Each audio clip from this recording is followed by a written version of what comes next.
संपन्नता की ओर बढ़ते कदम, परमात्मा इशारे। ओम शांति।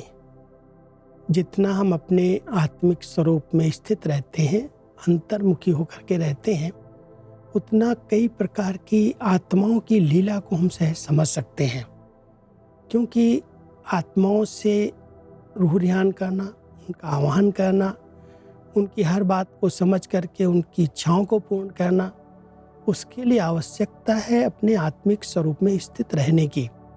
बहुत विचित्र प्रभु लीलाएं कहें, रूहानी लीलाएं कहें, उनका अनुभव करना है तो हम सबको अंतर्मुखता के अभ्यास को बढ़ाना होगा।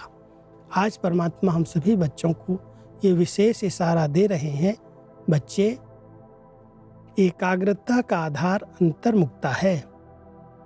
अंतर्मुखता में रहने से सूक्ष्म शक्ति की लीलाएं अनुभव करेंगे। आत्मिक स्थिति में रह आत्माओं का आह्वान करना, आत्माओं से रूह रिहान करना, आत्माओं के स्वभाव संस्कार को परिवर्तन करना, आत्माओं का बाप से कनेक्शन जुड़वाना, ऐसी रूहानी लीला का अनुभव होगा। ये बहुत सूक्ष्म सेवा है, बहुत सूक्ष्म स्थिति है।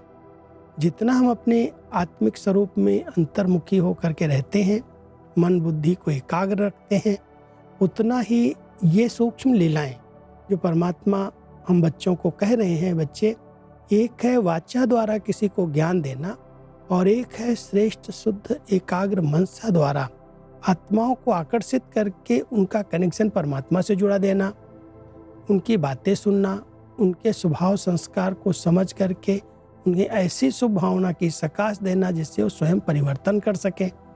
ये बहुत वंडरफुल प्रभु लीला कहें, रूहानी लीला कहें, लेकिन इसका अनुभव करने के लिए हमें कुछ समय एकाग्रता का अभ्यास करना है, अंतर्मुखी रहना है। अगर अंतर्मुखी नहीं है, बाह्य मुक्ता में ज़्यादा रहते हैं, तो हम इन सूक्ष्म लीलाओं का अनुभव नहीं कर सकेंगे। ओम शांति।